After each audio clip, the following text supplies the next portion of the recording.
అభ్యర్థి వెంకటేశ్వరమ్మ గారికి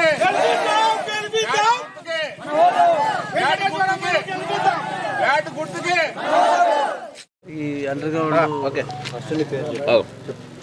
నా పేరు వెంకటేశ్వరి, మాది పోల్కంపల్లి. పోల్కంపల్లి గ్రామానికి సర్పంచ్గా పోటీ చేయడానికి కాంగ్రెస్ తరపున టికెట్ ఇచ్చిన జేఎంఆర్ గారికి నా హృదయపూర్వక నమస్కారాలు.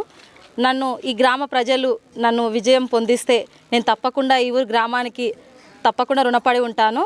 గ్రామంలో అక్కడక్కడ స్తంభాలు లేకపోవడం కానీ, కాలువలు లేకపోవడం కానీ, కొన్ని ఇళ్ళకి వాటర్ కనెక్షన్ లేదు, అవన్నీ తప్పకుండా చేయిస్తాను. నేను చదువుకున్నాను కాబట్టి తప్పకుండా 4th, 5th, 6th, 7th పిల్లలకి గురుకుల కోచింగ్ ఫ్రీగా ఇస్తాను.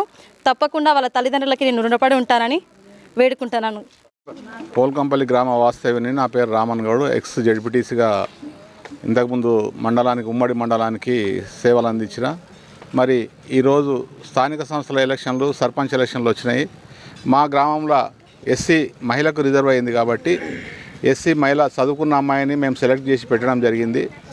ఆమెతో పాటు భర్త కూడా గత 2 సంవత్సరాల నుంచి ఊరికి ఏ చిన్న పని ఉన్నా తన సొంత పనులన్నీ వదిలేసి తనకున్న ఆటో ఏదైతే బతుకుదేరు కొరకు తెచ్చుకొని ఆటో నడుపుకుంటున్నాడో ఆ ఆటోను కూడా అమ్మేసుకొని మరి తనకున్న భార్యది కూడా ఏదైతే పోస్ట్ ఉందో అది కూడా రాజీనామా చేయించి ఆమె నిలబెట్టడం జరిగింది. మేము అందరూ అంటే మొత్తం కాంగ్రెస్ కార్యకర్తలు అందరూ ఏకగ్రీవంగా మరి ఆమెను మేము సెలెక్ట్ చేసి మా ఎమ్మెల్యే గారికి చెప్పడం జరిగింది. మా ఎమ్మెల్యే గారు కూడా మరి వారి సేవలను గుర్తించే ఆమెకు ఈ పోస్టుకు సెలెక్ట్ చేయడం జరిగింది. కాబట్టి గ్రామంలో కూడా కొత్త అభ్యర్థి చదువుకున్న అమ్మాయి మరి ఈమెను అత్యధిక మెజార్టీతో గెలిపించాలని మీరంతా చూస్తున్నారు.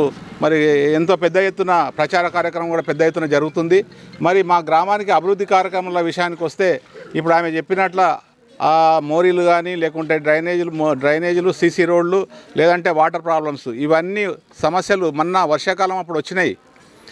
ఎప్పుడంటే ఈ ఏదైతే వర్షాలు వచ్చినాయో అప్పుడు మా దగ్గర ఏదైతే మిషన్ భగీరథ పైప్ లైన్ పోయింది వాగుల.